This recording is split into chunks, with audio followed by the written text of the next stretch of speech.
تقول للذي أنعم الله عليه وأنعمت عليه وإذ تقول للذي أنعم الله عليه وأنعمت عليه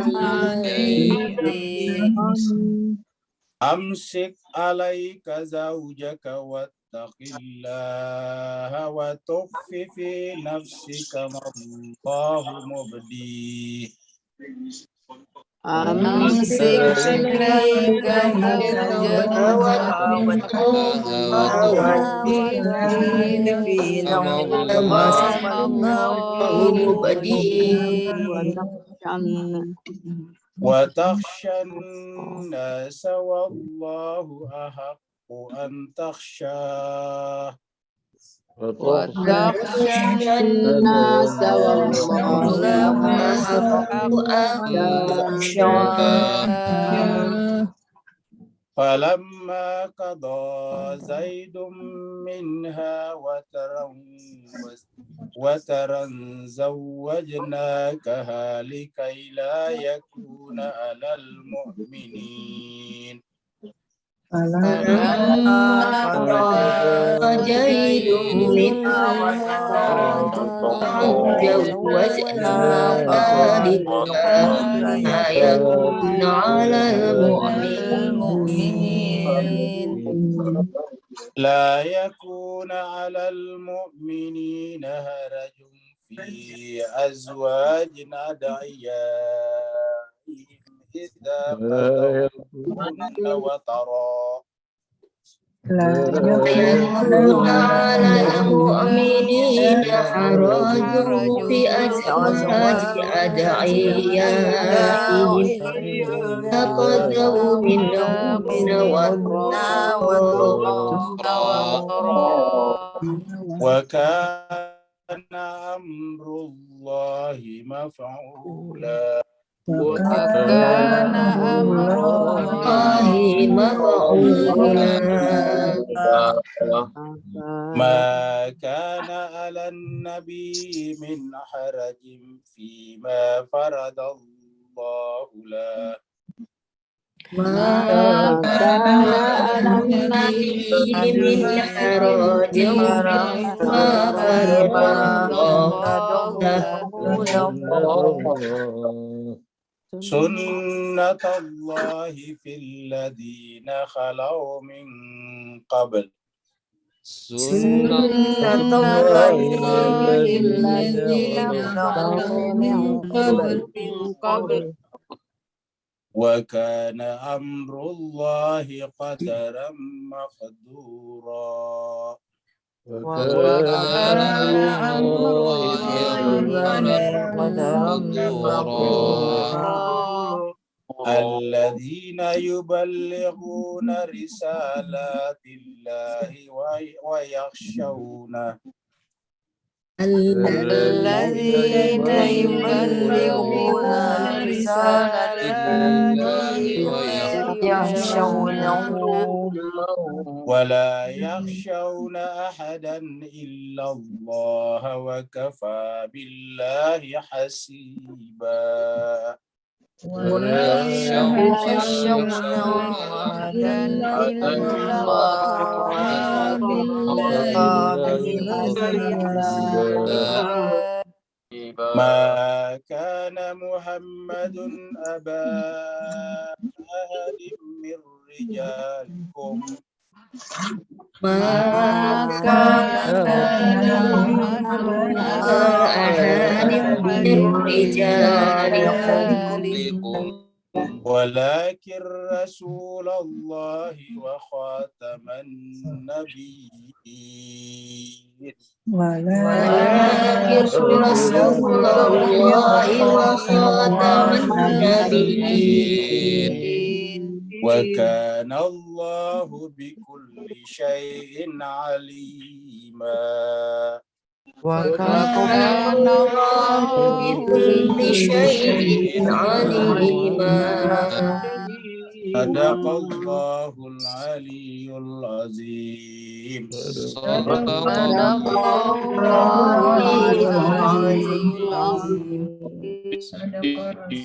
Allahumma salli wa zid wa barik ala Rasulillah.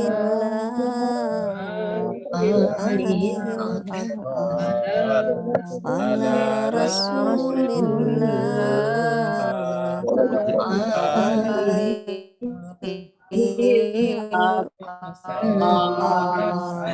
Allahumma salli ala Muhammad. Muhammad. Allahumma salli ala Muhammad wa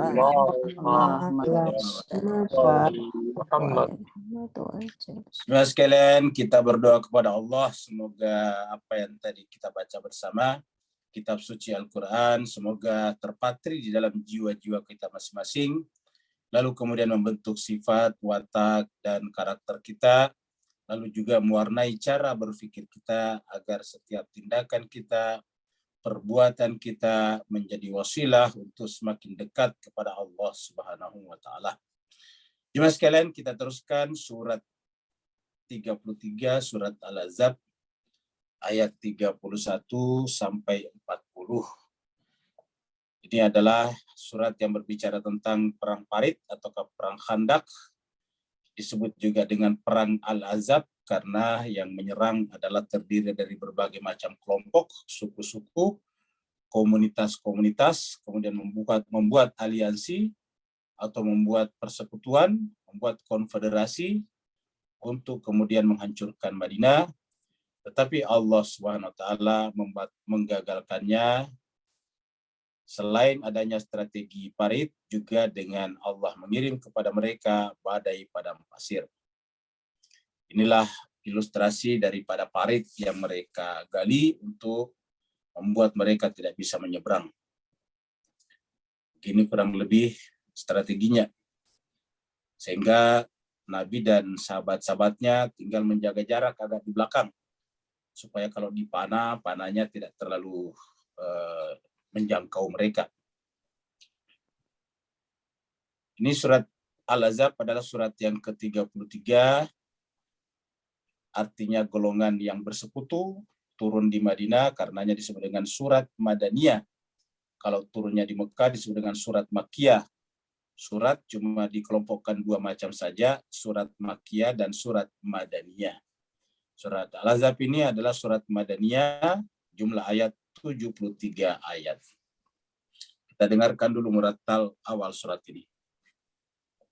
Bismillahirrahmanirrahim. Ya ayyuhan nabiyyu ittaqillaha wa la tuti'il kafirin wal munafiqin. Inna Allah kana aliman hakima. Wattabi' ma yuha ilayka min rabbik. Inna Allah kana bima ta'maluna khabira. Wa tawakkal 'ala Allah wa kafa billahi wakila. ما جعل الله لرجل من قلبين في جوفه وما جعل أزواجكم اللائي تظاهرون من. Terakhir kemarin kita sampai di ayat 30 yang masih berbicara tentang istri-istri Nabi. Terakhir Allah berfirman, A'udzubillahi minasyaitonirrajim, Bismillahirrahmanirrahim. Ya nisa an-nabi, wahai istri-istri Nabi. Mayyati minkunna, siapa di antara kalian yang melaksanakan, kita artikan di sini melaksanakan, mengerjakan, bifahisyatin, perbuatan yang keji, perbuatan buruk, perbuatan amoral, mubayyinatin, dengan nyata, maksudnya terbukti, yudha'af lahal adab, maka Allah pasti akan menggandakan baginya al-adab, di'faini, dengan 2 kali lipat. Di'faini 2 kali lipat. Wa kana dzalika 'ala Allahi yasira, dan bagi Allah itu adalah mudah. Kenapa? Karena Allah yang menjadi pencipta kita semuanya, dan Allah juga yang akan mengadili kita semuanya dengan seadil-adilnya, karena sifat yang melekat pada Allah adalah maha sempurna, termasuk keadilannya adalah keadilan yang sempurna.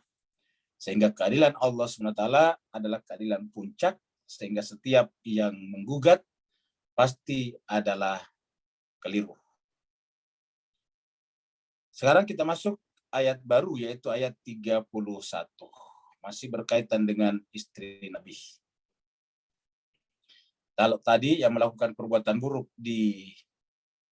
dosanya digandakan 2 kali lipat, maka sebaliknya kalau mereka berbuat baik juga digandakan. Allah berfirman, "Wa may yaqnut minkunna." Siapa di antara kalian minkunna? Minkunna ini adalah istri wanita-wanita, kunna adalah perempuan. Minkunna yaqnut, taat. Jadi wa may yaqnut minkunna, siapa yang taat? Siapa yang hatinya berharap kepada Allah melalui suaminya itu Rasul, yaqnut satu asal kata dengan qunut. Wa may yaqnut minkunna lillahi wa rasulih. Siapa yang taat kepada Allah dan Rasulnya di antara kalian, wa istri-istri Nabi, wa ta'mal salihan, dan beramal saleh. Beramal memperbaiki keadaan, mendamaikan, bukan justru menciptakan perang. Saleh itu dari kata islah. Saleh kita orang saleh.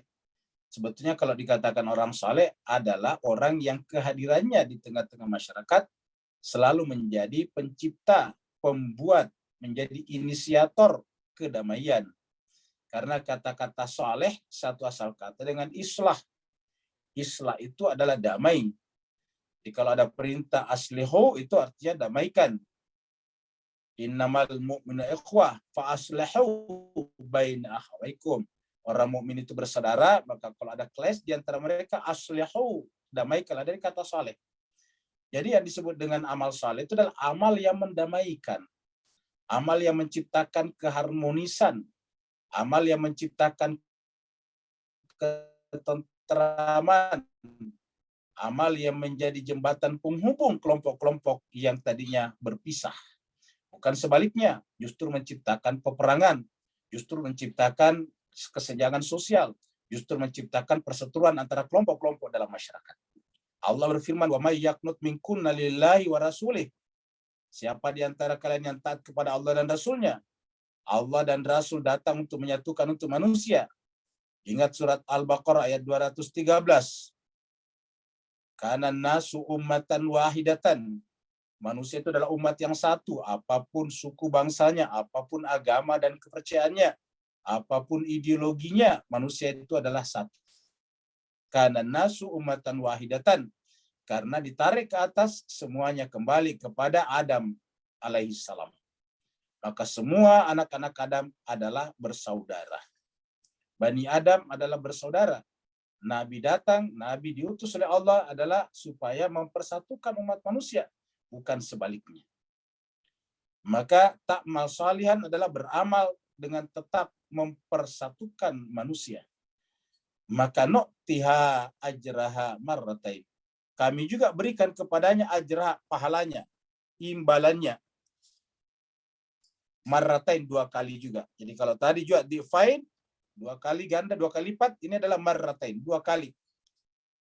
Jadi siapa yang berbuat fahisyah, mubayyinah dengan jelas, maka diberikan ganjaran atas perbuatan buruknya 2 kali lipat. Sebaliknya siapa yang taat dan beramal soleh, maka juga Allah berikan kepadanya ajraha marratain. Imbalannya juga marratain 2 kali. Wa atadna laha rizqan karima. Dan Allah, kami kata Allah menjanjikan laha kepadanya rizqan karima. Ini tadi bentuk jamak, minkunna, kunna adalah jamak. Jadi siapa saja di antara mereka, jadi tiap-tiap mereka kalau ada di antaranya yang melakukan ini, maka Allah memberikan kepadanya rizqan karima. Kemuliaan, rizqan karima. Rizki apa terutama? Tentu rizki rohani.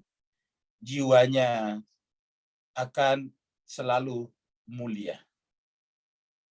Mereka akan selalu berada di bawah naungan wilayah suaminya, yaitu Rasulullah Sallallahu Alaihi Wasallam, dan berada di bawah naungan wilayah Rasulullah berarti berada di bawah naungan wilayah Allah Subhanahu wa Ta'ala.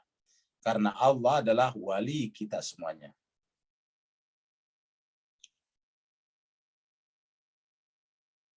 Ini masih ilustrasi istri-istri Nabi. Ya nisa an-Nabi, wahai istri-istri Nabi. Lastunna ka ahadim minan nisa. Wahai istri-istri Nabi, kalian itu tidak. Lastunna itu dari kata laisa. Jadi lastunna, kalian ini bukanlah atau tidaklah kak seperti ahadin, salah seorang, minan nisa, dari wanita-wanita lain. Ini bahkan sebetulnya bukan hanya nisaan Nabi, tapi juga wanita-wanita mukminah. Ya nisaan Nabi, tetapi terutama istri Nabi. Karena Nabi adalah tadi disebut dia 21 uswatun hasanah. Karena istri Nabi adalah uswatun hasanah, maka harusnya juga istri-istri mereka menjadi uswatun hasanah juga. Paling tidak terhadap wanita-wanita mukmin yang lain. Ya nisaan Nabi, lastunna ka ahadim minan nisa. Wahai istri-istri Nabi, kalian itu tidak seperti wanita-wanita yang lain. Ini taqaitun, jika kalian semuanya bertakwa, fala takhda'na bil qauli. Kalau kalian bertakwa, maka apa bukti ketakwaannya? Fala takhda'na bil qauli. Kalau berbicara, jangan pembicaraannya itu mengundang perhatian lawan jenis. La takhda'na bil qauli. Kata-kata takhda ini jangan bahasanya itu mendayu-dayu. Fala takhda'na bil qauli. Jadi kalau kita terjemahkan bahasa Indonesia, bahasa Melayu, janganlah bil qaul, perkataannya itu adalah takhda'na, mendayu. Sehingga kemudian mengundang perhatian orang lain. Fala takhda'na bil qauli. Fayatsma alladhi fi qalbi, sehingga yatsma, muncul harapan, keinginan. Jadi keinginan bukan bisa muncul di tengah jalan. Contohnya misalnya Pak Bus sekalian. Tadinya orang tidak berniat mencuri. Tapi kalau kemudian kita simpan, kita punya barang berharga, katakanlah misalnya cincin emasnya ibu-ibu, ditinggalkan di tempat wudhu misalnya, ataukah di tempat di kamar mandi misalnya, toilet, maka pasti yang tadinya orang tidak punya niat mencuri, pasti niat, oh ini ada nih barang. Jadi artinya bahwa yang namanya harapan, keinginan itu bisa muncul karena adanya pancingan. Maka oleh sebab itulah di antara yang bisa memancing itu adalah kata-kata al-qaul. Maka fala takhda'na bil qaul, janganlah kalian mendayu di dalam berkata-kata. Karena kemudian bisa menimbulkan harapan bagi orang-orang yang fi qalbihi maradun, yang di dalam kalbunya ada penyakit. Penyakit itu adalah ketika jiwa belum terpatri sepenuhnya kepada Allah, maka itu adalah penyakit. Jadi kalau misalnya kita gambarkan seperti ini Pak Bu sekalian ya.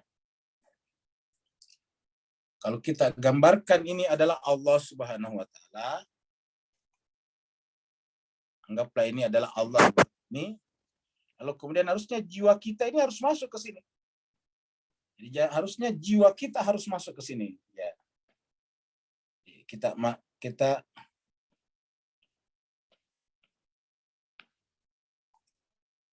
duplicate. Nah ini. Nah, ini katakanlah Allah di sini. Jiwa kita di sini. Ya. Jadi ini Allah, jiwa kita di sini. Lalu kemudian ini kita tarik ke sini. Harusnya kan jiwa ditarik ke sini. Sehingga menjadi klop. Nah ini dia nih. Nah, Nabi, Rasul, dan para imam itu, para orang suci adalah seperti ini. Tidak ada lagi celah antara jiwanya dengan Allah. Sama dengan gerhana sempurna. Bapak Ibu sekalian, kalau lihat gerhana sempurna kan begini nih. Ya, piringan bulan pas menutupi piringan matahari. Kalau itu gerhana matahari. Ya. Piringan bumi pas menutupi piringan bulan. Kalau itu gerhana bulan. Namanya sempurna begini. Nah, ini tidak ada lagi celah. Tapi kalau masih ada celah seperti ini, ya, jadi jemaah sekalian, kalau seperti ini adanya, ya ini, Ya, kita ganti ini dengan warna lain. Nah, sekalian, coba kalau seperti ini. Ya. Jadi ini adalah, katakanlah ini adalah Allah.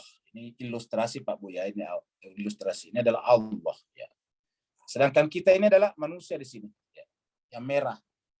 Tadi kita katakan ini kan harusnya tugasnya beragama itu adalah mendorong ini masuk ke sini. Mendorong yang merah. Jadi harusnya kita mendorong yang merah masuk ke sini. Ya. Sehingga tadi dia menjadi sempurna di sini. Itu namanya sudah sempurna, insan kamil. Insan kamil itu adalah jiwanya tidak ada lagi celah.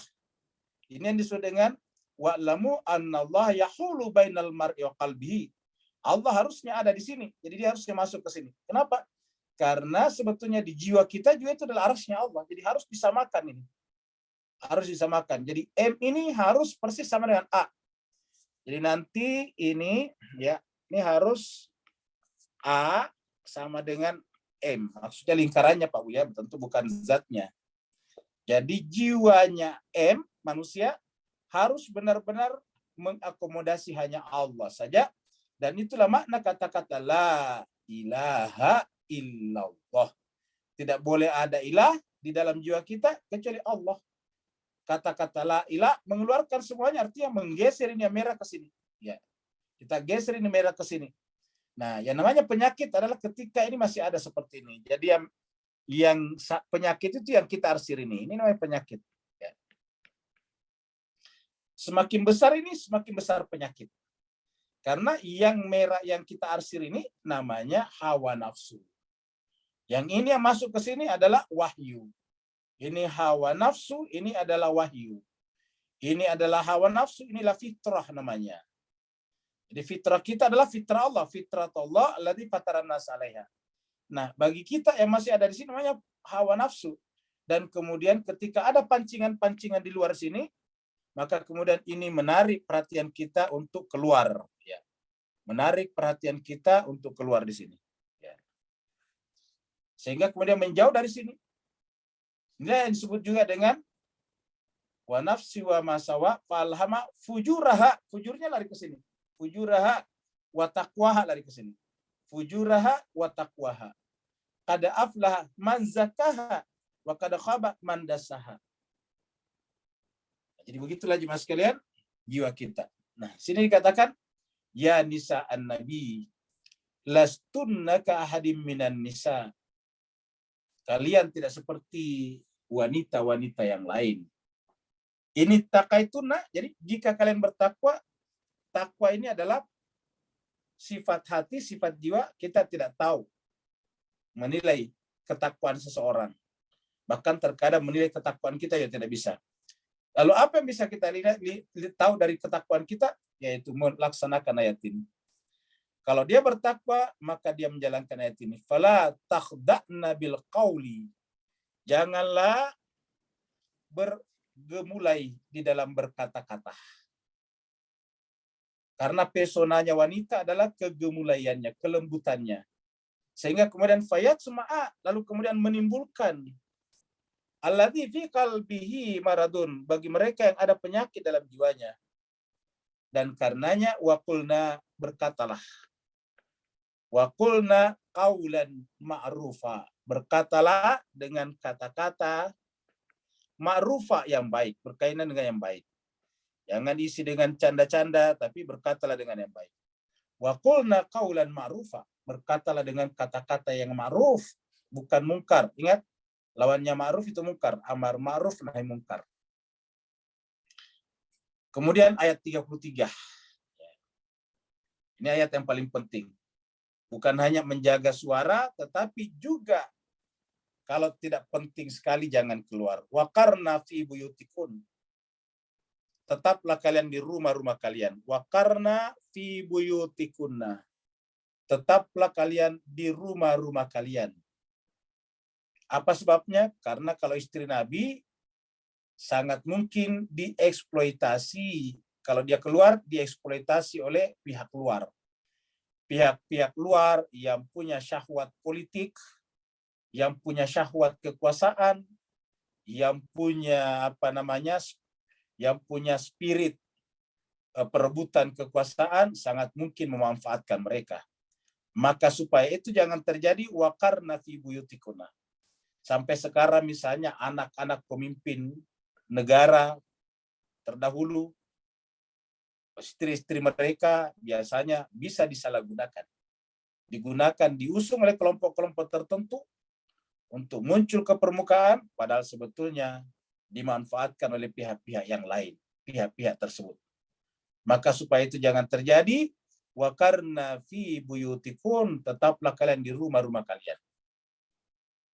Tetaplah di rumah-rumah kalian. Jangan keluar, nanti tereksploitasi, dimanfaatkan oleh pihak luar. Wala tabarrajna, dan janganlah kalian berhias.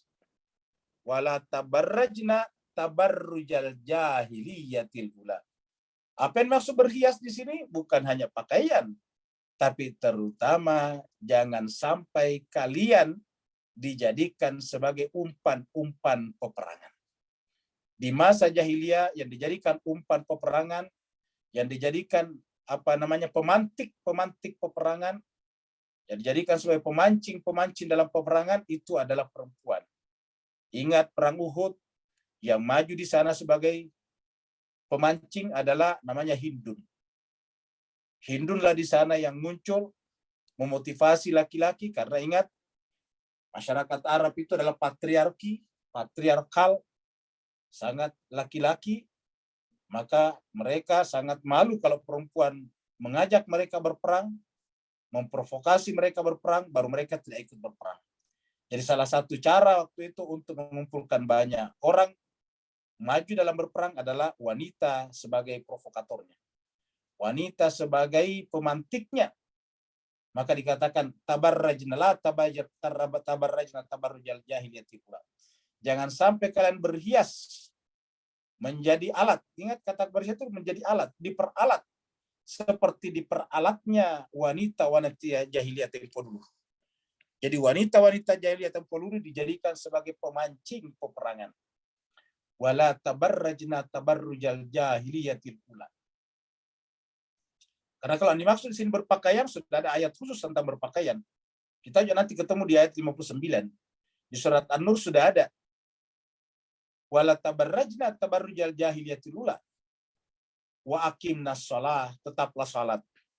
Apa artinya tetap salat? Bukan melaksanakan salat, tapi tetaplah ingat nilai-nilai salat kalian. Apa yang ada di dalam salat itu, yaitu selalu minta ihdinas siratal mustaqim, siratal ladzina an'amta alaihim, yaitu jalannya orang-orang yang dipilih Allah untuk menggait, untuk membimbing, untuk memandu umat manusia. Siapa mereka itu? Disebutkan di akhir salat. Asyhadu alla ilaha illallah wa asyhadu anna Muhammadan abduhu wa rasuluh. Allahumma salli ala Muhammad wa ali Muhammad. Yaitu ada 3 yang tidak bisa terpisahkan, Allah, Rasulullah, dan keluarganya. Wa aqimnas shalah. Jangan sampai kalian dibawa-bawa untuk melawan keluarga Nabi. Jangan sampai kalian dibawa-bawa untuk melawan orang yang disebutkan dalam salat. Allahumma salli ala Muhammad wa ala ali Muhammad, atau Allahumma salli ala Muhammad wa ali Muhammad, atau Allahumma salli ala Sayyidina Muhammad wa ala ali Sayyidina Muhammad. Dalam salat kita, apapun mazhab kita, mazhab kita Syafi'i, mazhab kita Maliki, mazhab kita Hambali, mazhab kita Hanafi, mazhab kita Salafi Wahabi, pasti kalau salat, salawatnya sama, yaitu Allahumma salli ala Muhammad wa ala ali Muhammad, dan itu dibaca setelah kita bersyahadat. Apa artinya? Bahwa keluarga Nabi adalah bagian tak terpisahkan dari Nabi, dan Nabi Muhammad tak terpisahkan dari Allah. Itu disampaikan dalam syahadat kita. Jangan sampai kalian nanti digunakan untuk memerangi keluarga Nabi tersebut. Wa aqimnas shalah. Tetaplah berpegang kepada nilai-nilai salatnya, sifat-sifat salatnya. Wa atinaz zakatah. Tetaplah mensucikan jiwanya dari tarikan-tarikan duniawi, yaitu zakah, mensucikan hatinya. Atinaz zakah, tunaikanlah zakat. Zakat minimal, zakat zakat fitrah, itu menunjukkan bahwa kita hanya akan bisa mencapai fitrah kita apabila kita sucikan jiwa kita dari noda-noda hartawi, noda-noda bendawi. Ditandai dengan mengeluarkan zakat fitrah. Wa atina zakah. Wa ati'na Allah dan Rasulah, tetaplah taat kepada Allah dan Rasulnya, terutama kepada kitab sucinya, termasuk dalam ayat ini. Baru kemudian supaya tadi jangan sampai diseret-seret, maka kemudian disebutkan di sini innama, jangan sampai kalian mau dibenturkan dengan yang disebutkan di ujung ayat ini. Jadi awal ayat ini berbicara tentang istri Nabi, supaya mereka jangan sampai dibenturkan dengan yang disebutkan terakhir, yaitu innama yuridullahu liyudhiba ankum rijsa ahlal baiti wa yutahhirakum tathira. Innama, hanya saja. Dalam kaidah bahasa Arab, kata innama itu kalau kita tanya ahli bahasa adalah namanya muqayyad, membatasi, hanya saja. Artinya tidak ada di luarnya, hanya saja. Cuma ini saja yang Allah inginkan untuk disucikan. Yuridullahu liyuzhiba. Yang Allah inginkan, li, lamnya di sini yang belajar bahasa Arab tahu ini, li artinya apa? Lamu ta'lil, tujuan. Ya, yang Allah jadikan tujuan adalah li, untuk, yudhiba, dia hilangkan, angkum, dari kalian. Perhatikan ya mas kalian yang bisa belajar bahasa Arab. Tadi di atas ini adalah menggunakan kata buyutikunna, ini kunna. Kalau kunna itu berarti perempuan semuanya, ini kunna. Wa karna fi buyutikunna. Ya. Ini semua perempuan di sini nih. Tabarrajna, nunnya di sini nun perempuan, tabarrajna. Kemudian apa lagi? Akimna, ini nunnya nun perempuan semua ini. Wa atina, nanya ini ada perempuan semuanya. Atikna, taatnya perempuan semuanya. Kunna, karna, ini nunnya juga nun perempuan. Wa karna fi buyutikunna, ini tabarrajna, wala tabarrajna, perempuan. Tabarrujal jahiliyatil ula. Wa akimna, nanya perempuan. Kalau laki-laki, wa akim. Kalau banyak, akimus salah. Tapi ini akimna perempuan. Akimna salata. Kalau laki-laki, atu zakah. Ini banyak perempuan, atina zakah. Wa ati'na, ati'ullah kalau laki-laki, tapi ini adalah perempuan, ati'na Allah wa rasulah. Tiba-tiba di sini cuma sekalian berubah menjadi ankum kum. Nah, berarti kan ada perubahan di sini. Dari kunna perempuan menjadi laki-laki, campur laki perempuan di sini kum. Jadi innama yuridullahu liyudhiba ankumur rijsa. Hanya saja yang Allah inginkan adalah menghilangkan angkum dari kalian ar-rijs, kotoran-kotoran. Jemaah sekalian, kita manusia umat Islam boleh berbeda pendapat tentang siapa yang dimaksud dengan ahlul bait di sini. Tetapi yang jelas ahlul bait di sini pasti campur laki perempuan. Kenapa? Karena berarti tidak berbicara secara spesifik tentang istri Nabi saja. Kenapa berubah menjadi angkum di sini? Kalau istri Nabi saja tentu angkunna. Innama yuridullah liyudhiba angkunna. Tapi di sini berubah jadi angkum. Jadi Bapak Ibu sekalian, menghindari perdebatan, orang bisa masukkan siapa saja di dalam kategori ahlul bait, tapi siapa saja yang dimasukkan di dalamnya tidak akan mengeluarkan 4 oknum penting. Yaitu tidak mungkin mengeluarkan Sayyidina Ali bin Abi Thalib. Tidak mungkin mengeluarkan Sayyidah Fatimah Zahra. Tidak mungkin mengeluarkan Sayyidah Hasan, Sayyid Hasan, Sayyiduna Hasan. Tidak mungkin mengeluarkan Imam Hussein. Bisa memasukkan siapa saja, tetapi memasukkan yang lain tidak akan mengeluarkan yang 4 tersebut. Artinya apa? Yang 4 tersebut ada di dalam kata-kata liyudhiba ankum rijsa ahlul bait, ada di dalam kata-kata yaitu dibersihkan dari kotoran, sehingga melawan mereka pada hakikatnya adalah sama dengan kebatilan melawan kebenaran. Liyudhiba ankum rijsa ahlul bait. Ahlul bait. Jadi cuma sekali berbahagia, kata ahlul bait ada di dalam Al-Quran. Jadi ahlul bait itu sebetulnya bukanlah mazhab. Ahlul bait itu artinya Al-Quran. Jadi kalau Bapak Ibu sekalian menjadi pecinta ahlul bait, itu adalah melaksanakan perintah Al-Quran. Karena kata ahlul bait ada dalam Al-Quran. Apalagi ditekankan, innama yuridullah liyudhiba ankum rijsa ahlal bait wa yutahhirakum tathira, dan mensucikan kalian dan suci-sucinya.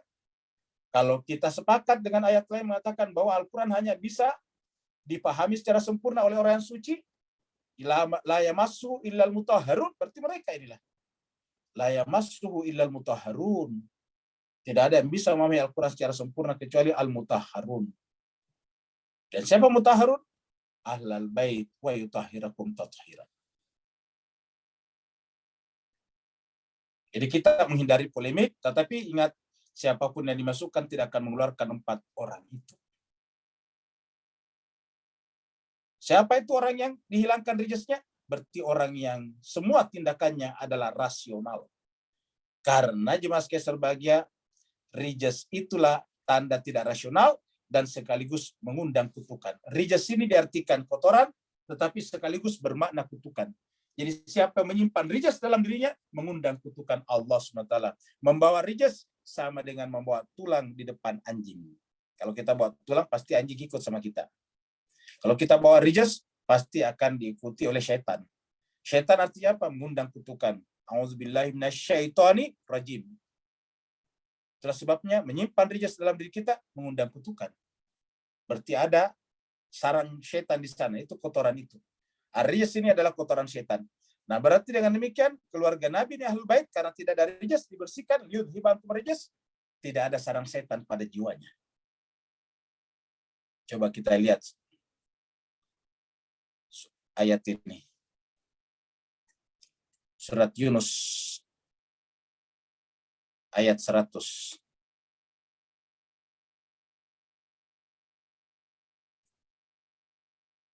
Allah berfirman, wa ma kana li nafsin, dan tidak mungkinlah li nafs bagi seseorang antuk mina beriman illa kecuali biidznillah, izin Allah.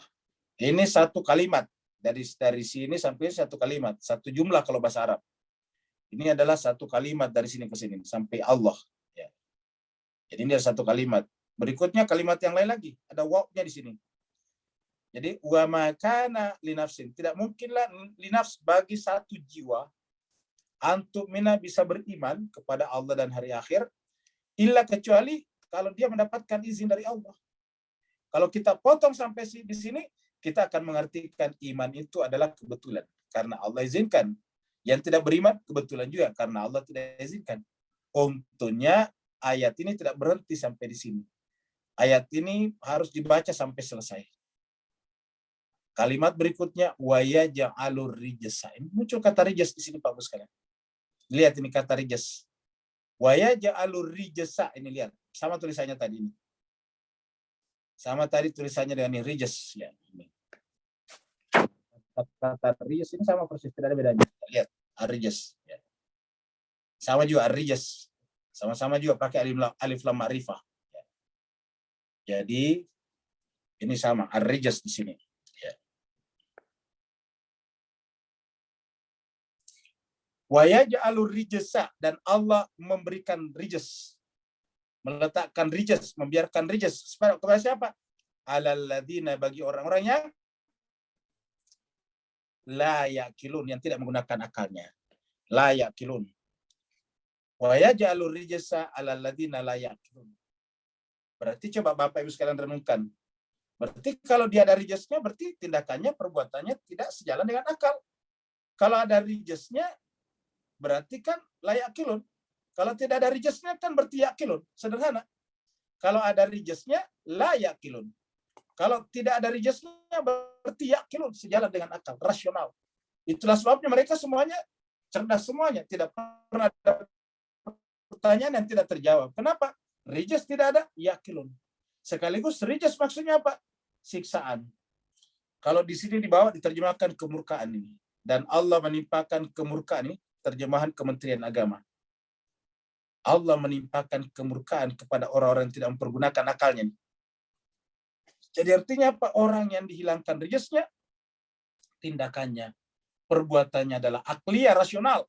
Dan orang yang tindakan dan perbuatannya rasional, berarti fitrawi, sesuai dengan fitrah. Karena hakikat substansi, jauhar daripada fitrah adalah akal. Itulah sebabnya dalam Al-Quran kata akal tidak ada dalam bentuk isim kata benda. Semuanya dalam bentuk kata kerja. Ya kilunkah, atau kata kilunkah, atau akaluhukah. Tidak ada kata benda, kata akulun dalam Al-Quran. Nah, jadi jemaah sekalian, wa karna fi buyutikunna wa la tabarrajna tabarrujal jahiliyatil ula wa aqimna sholata wa atina zakah wa ati'na Allah wa rasulah. Apa sebabnya? Innama yuridullah liyudhiba ankum rijsa. Siapa ankumnya? Ahlal bait wa yutahhirakum tatahira. Jadi kalau kita ikut kepada ahlul bait ini bukan karena fanatisme, juga bukan karena apa, tetapi karena ayat ini ayat. Terserah siapa saja yang dimasukkan dalam ahlul bait, tapi berdasarkan Al-Quran ahlul bait.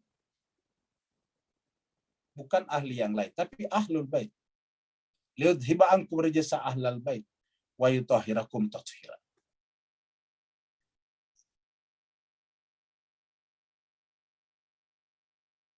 Ini ayat 34, masih ilustrasi istri Nabi. Wadhkurna, baru setelah tadi masih istri Nabi, wadhkurna, ingatlah.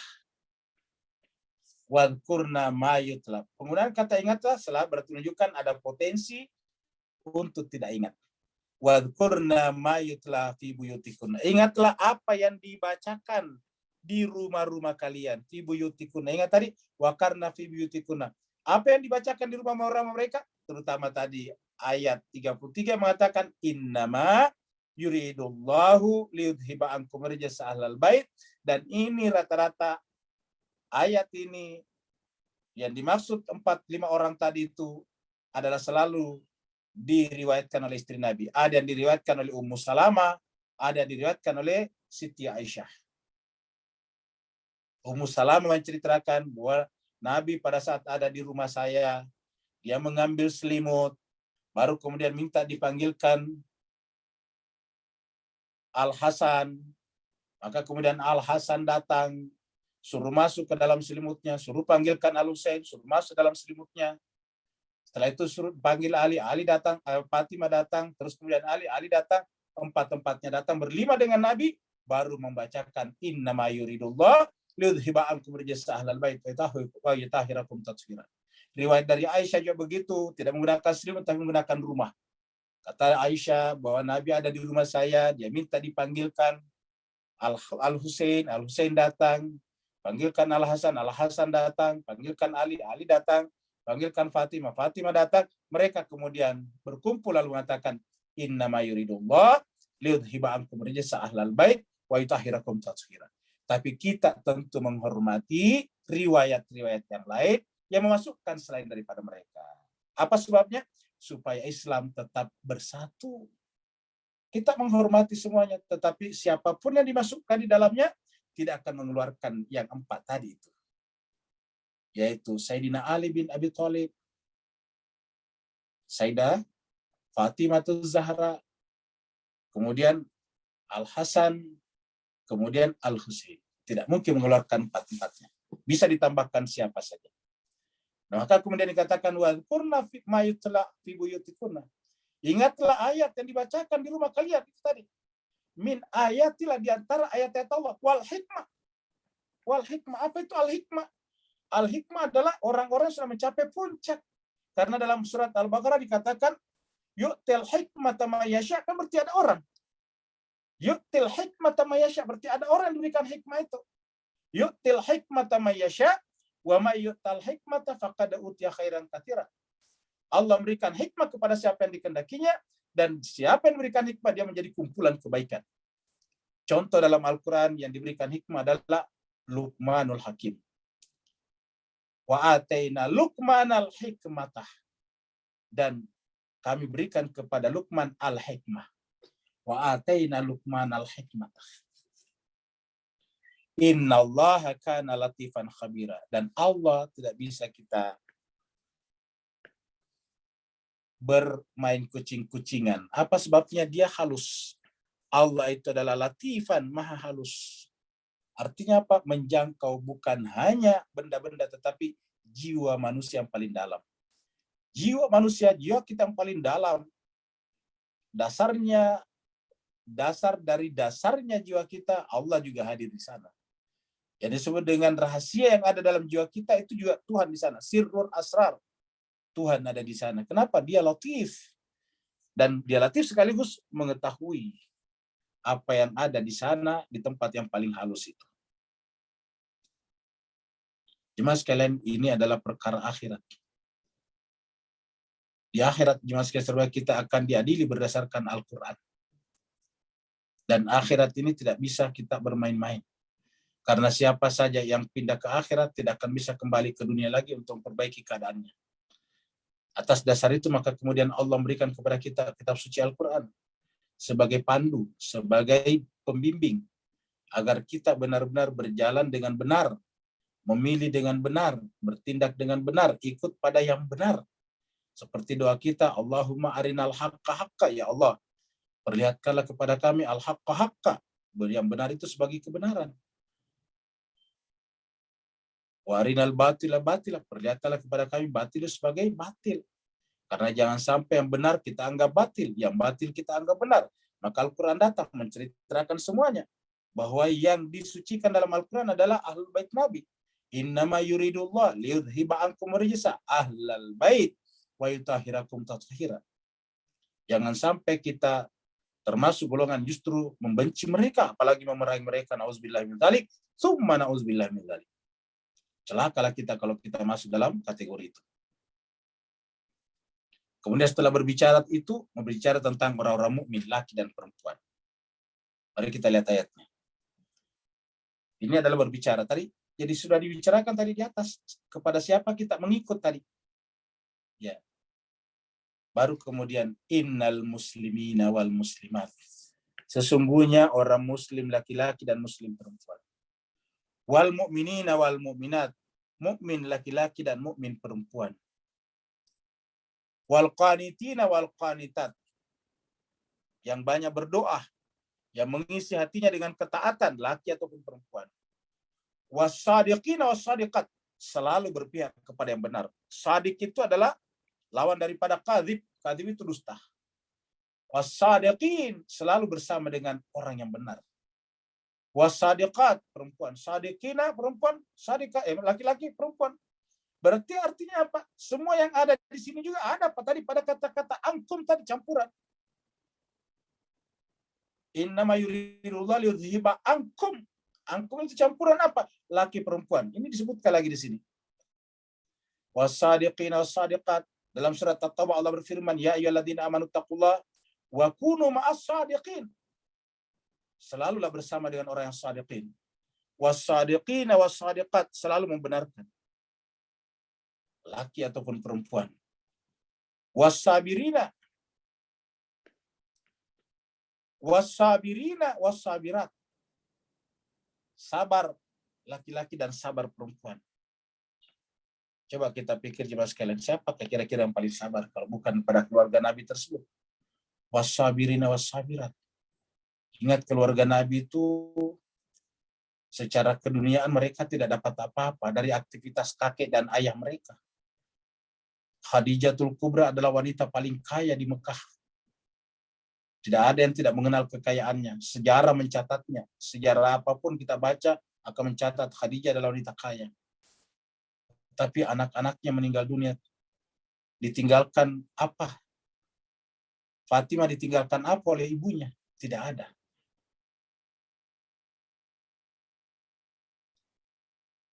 Al-Hasan Al-Husain ditinggalkan apa dari neneknya Khadijah? Tidak ada. Padahal mereka, nenek mereka, yang putri mereka adalah wanita terkaya di Mekah. Lalu kenapa mereka tidak pernah membicarakan itu sebagai suatu penyesalan? Karena mereka adalah as-sabirina was-sabirat. Wal khashiina wal khashiat. Mereka adalah orang-orang yang hatinya khusyuk, terikat dengan Allah. Wal mutasaddiqina wal mutasaddiqat. Mengisi hidupnya dengan bersedekah. Mutasaddiqina wal mutasaddiqat. Wassaimina wassaimat. Berpuasa, apa artinya berpuasa? Memelihara jiwanya, tidak memperturutkan hawa nafsunya. Jadi saim di sini bukan hanya puasa dalam pengertian zahir, tapi batin. Wal hafizina furujahum wal hafizat. Mereka adalah orang-orang menjaga marwahnya, harga dirinya, laki ataupun perempuan. Kemudian wadzakirina Allah katsira. Mereka, hati mereka, jiwa mereka hanya diisi dengan Allah. Wadzakirina katsiran wadzakirat. Adallahu lahum maghfiratan wa ajran azima. Kenapa Allah berbicara tentang muslim di sini lebih umum? Karena Allah yang menjelaskan bahwa kalau dia muslim seperti ini, mukmin seperti ini, maka mereka akan ikut pada ayat 33 tadi. Innama yuridullah liyudhiba ankum rijsa ahlal bait wa yutahhirakum tathira. Karena dengan mengikut mereka, mereka merasakan apa makna kesabaran. Karena mereka sepanjang masa berada dalam kondisi terisolasi, diperangi, tidak ada keturunan Nabi yang tidak diperangi, Bapak Ibu sekalian. Tidak ada di antara mereka yang tidak diperangi. Sayyidina Ali mantunya Nabi sekaligus saudaranya. Saudara dalam pengertian satu rumah, dibesarkan, dibunuh ketika sedang memimpin sholat. Anak daripada Sayyidina Ali, Imam Ali, yaitu Al-Hasan diracun. Anak daripada Ali yang satu, yaitu Al-Husain, kemudian dibantai di Karbala. Coba kita lihat, siapa yang bisa memiliki seperti ini? Adallahu lahu maghfiratan wa ajran azima. Allah menjanjikan kepada mereka yang mengikut dengan seperti itu ampunan dan pahala yang besar. Wa ma kana lil mu'minin. Kalau dia mukmin yang benar.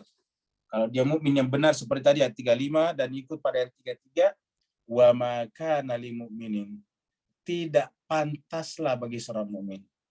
Kata-kata makana di sini artinya tidak mungkin.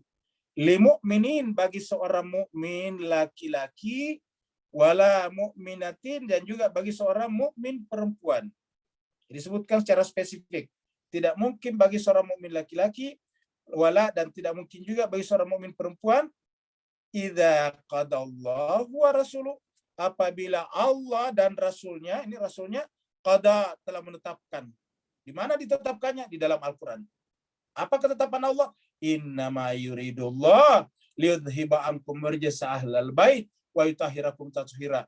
Kalau dia mukmin laki-laki dan mukmin perempuan, tidak mungkin apabila Allah dan Rasulnya telah menentukan satu amran, urusan, an yakuna lahumul khiyarata, orang mukmin tersebut masih punya pilihan lain.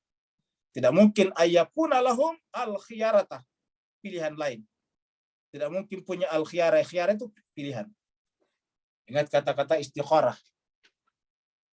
Min amrihim, dalam urusan mereka. Kenapa? Karena urusannya adalah urusan Allah. Urusan mereka adalah urusan Allah. Jadi kalau dia mukmin sejati, dia mukminah sejati, maka kalau Allah telah menetapkan dan Rasulnya telah menetapkan urusan bagi mereka, apa urusannya? Innama yuridullah liyudhiba ankum rijsa ahlal bait wa yutahhirakum tathira. Maka mukmin laki dan mukmin perempuan tersebut tidak mungkin lagi ada baginya al-khiyarah, pilihan lain. Sebaliknya, kalau dia punya pilihan lain, hakikatnya dia adalah durhaka kepada Allah dan Rasul ini. Baru ancamannya, wa man ya'sillaha wa rasulah. Siapa yang durhaka kepada Allah dan Rasulnya, faqad dhalla dhalalan ba'ida. Perhatikan di sini, siapa yang menyimpang dari ketetapan Allah dan Rasulnya, maka sungguh dia menempuh jalan yang sesat dengan kesesatan yang nyata. Faqad dhalla dhalalan mubina.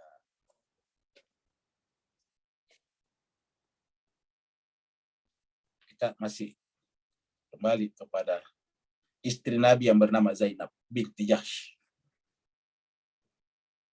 Jadi ada salah satu istri Nabi bernama Zainab, yang merupakan kerabatnya juga. Wa istaqulu lilladzina an'ama Allahu. Ini ayat 37. Dan ingatlah ketika engkau Muhammad. Ini taknya di sini Muhammad.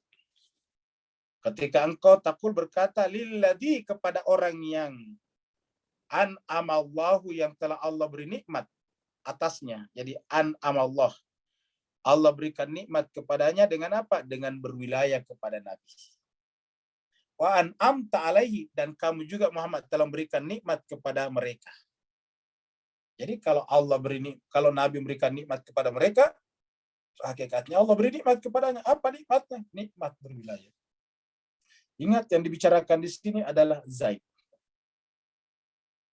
Zaid daripada siapa? Putra daripada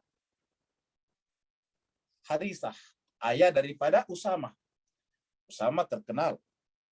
Dialah yang menjadi komandan perang terakhir yang dipilih oleh Rasul sebelum Rasul meninggal. Namanya anaknya adalah Usama bin Zaid bin Harithah. Yang dibicarakan di sini adalah Zaid bin Harithah. Zaid ini adalah tadinya budak. Lalu kemudian dimerdekakan dan dijadikan sebagai anak angkat oleh Nabi. Zaid sendiri adalah putra daripada Ummu Aiman. Ummu Aiman itu adalah pengasuh Nabi. Sejak Nabi masih bayi diasuh oleh Ummu Aiman. Ketika Aminah wafat, kemudian Ummu Aiman tetap mengasuh Nabi dengan pindah ke rumahnya kakek daripada Muhammad, yaitu Abdul Muthalib. Setelah nanti Nabi sudah mulai dewasa, masih bersama dengan Ummu Aiman, dinikahkan dengan Zaid. Dari Zaid dan perkawinannya dengan Ummu Aiman, lahirlah yang disebut laki-laki yang disebut dengan Usama bin Zaid. Setelah Ummu Aiman meninggal, kemudian Zaid dinikahkan dengan kerabat Nabi yang bernama Zainab. Yang tadi kita lihat ilustrasinya. Wa istaqulu lil ladzina an'ama Allahu alaihi, ingatlah tatkala kamu Muhammad berkata kepada orang yang telah kau beri nikmat kepada yang telah Allah berikan nikmat kepadanya, dan engkau juga telah memberikan nikmat kepadanya. Kamu berkata kepadanya, menasihatinya, amsik alaika zaujaka. Pertahankanlah istrimu. Jadi Zaid ini ceritanya tidak klop, tidak cocok dengan istrinya. Jadi Zaid anak angkatnya Nabi dinikahkan. Jadi ini kan Zaid duda tadinya, menikah dengan Ummu Aiman, kemudian meninggal Ummu Aiman, dinikahkan dengan Zainab. Waktu itu Zainab adalah gadis, dinikahkan dengan Zaid. Karena Zaid ini sudah dianggap sebagai anak angkat oleh Nabi. Bersama dengan Nabi. Zaid ini waktu kecil sebetulnya adalah diculik, ya, dirampok. Kalau orang dirampok dulu bukan hanya hartanya diambil, tapi anaknya juga. Baru dijual di pasar budak. Begitu Zaid ini. Lalu kemudian dibeli oleh Khadijah. Jadikan budak. Setelah Nabi menikah dengan Khadijah, Nabi meminta kepada istrinya supaya Zaid dimerdekakan. Setelah dimerdekakan, kemudian kedengaran Nabi, setelah Nabi menjadi terjadi suara-suara di mana-mana berbicara tentang Nabi, ada Nabi baru, maka kemudian ikut juga menjadi populer Zaid, terdengar oleh ayahnya yang jauh dari pedalaman. Maka kemudian ayahnya datang kepada Nabi, itu anak sepertinya anak saya dulu.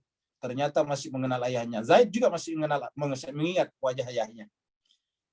Setelah Zaid ketemu dengan ayahnya, Nabi memberikan kesempatan kepada Zaid, wahai Zaid, sekarang terserah kamu. Mau ikut kepada ayah kamu, silakan. Kalau mau ikut bersama kami, tetap silakan. Itu Zaid bin Harithah. Nanti punya anak tadi, Usama bin Zaid bin Harithah. Yang kedua, yang paling terkenal dari Zaid apa? Dia dianggap sebagai orang ketiga masuk Islam. Jadi orang pertama masuk Islam itu adalah Khadijah. Orang kedua adalah Ali. Orang ketiga adalah Zaid. Karena ini kan satu rumah. Waktu itu Fatimah belum lahir. Fatimah lahir tahun ke-5 Hijriah. Tahun ke-5 kenabian maksudnya. Jadi Fatimah lahir sekitar tahun 5 kenabian. Jadi waktu itu Fatimah belum lahir.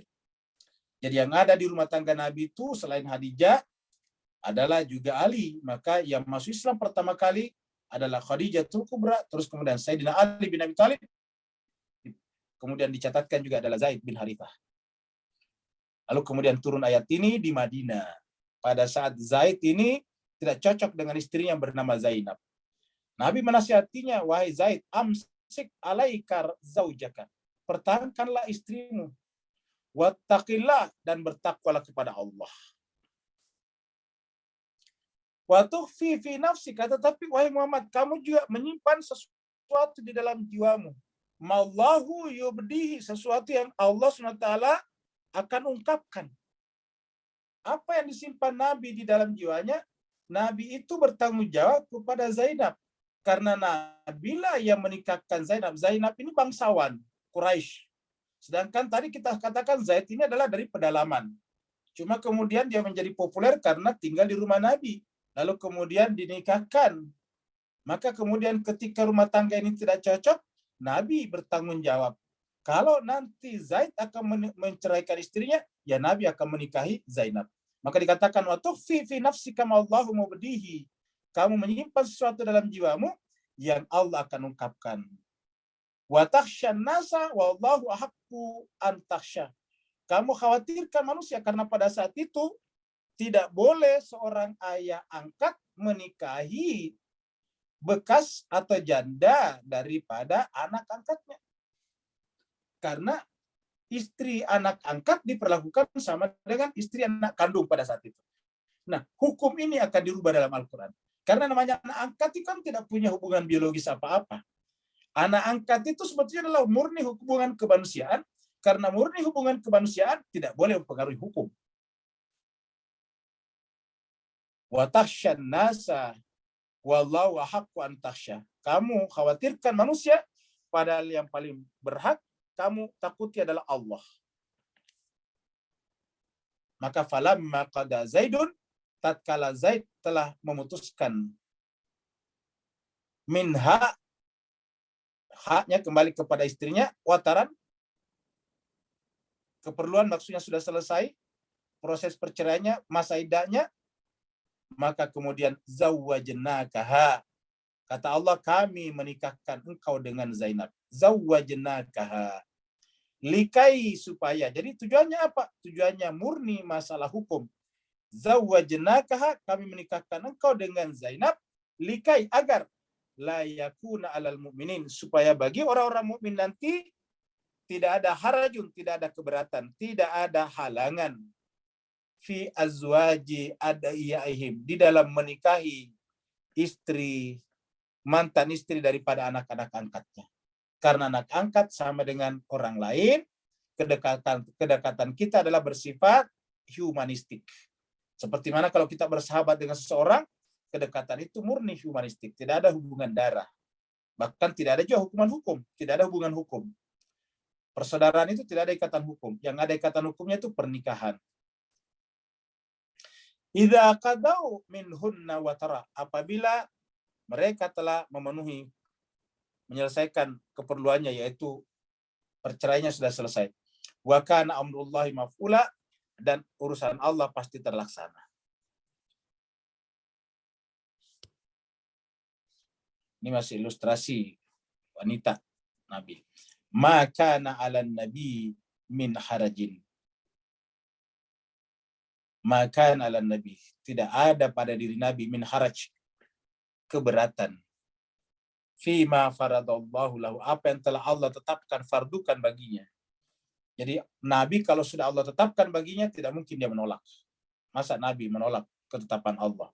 Maka na 'alan nabi min harajin fima qadallahu wa rasul fima faradallahu lahu. Karena semua ketetapan Allah bersifat hukum sunnat Allah fil ladzina khalau min qabl. Karena itu adalah merupakan sunnah Allah, hukum Allah, peraturan Allah yang berlaku pada masa-masa terdahulu. Maksudnya agama samawi. Wa kana amrullahi qadaran maqdura. Dan yang namanya urusan Allah pasti akan berlaku. Qadaran maqdura. Kalau sudah ditetapkan, akan terjadi. Kemudian ayat berikutnya kita bicara tentang setelah keluarga Nabi, orang mukmin ini penyebar Islam. Penyebar Islam.